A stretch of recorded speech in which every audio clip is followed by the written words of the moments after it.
Umorder nga po pala sa amin ulit ni Mrs. yung tita namin ng 30 pieces Hungarian with rice. Bago ko nga pala lutuin yung mga ulam, inuuna ko nga pala lutuin muna itong sinaing. Bali Java rice nga pala itong gagawin ko para masarap i-partner sa Hungarian. Kapag nagsasaing nga pala ako, hinuhugasan ko nga pala ito ng 2 beses. Hindi ko nga pala to hinahalo ng kamay, ginamitan ko nga pala ito ng sandok.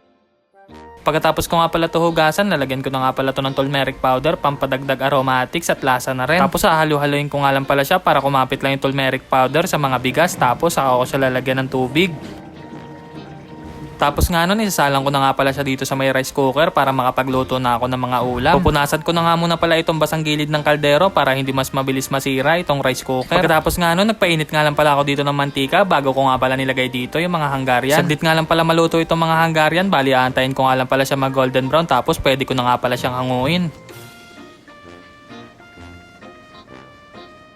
Pagkatapos ko nga pala magluto, si Mrs. naman ang kumamada nitong pag-a-assemble. Bali nagplating na nga pala siya dito ng styro sa may lamesa, tapos nagsalin na nga rin pala siya dito ng mga Java rice. Kahit buntis nga si Mrs. ay talaga namang hindi siya nagpapaawat sa pagkayod. Basic nga lang pala sa kanya yung mga ganitong order, kaya naman tutulungan ko na nga pala siya para mas mabilis kaming matapos. Habang nagtatakal nga pala siya ng kanin dito, ako naman yung naglalagay ng mga Hungarian. Kinurba ko nga pala yung mga Hungarian ng pa-letter C para magkasya sa may styro.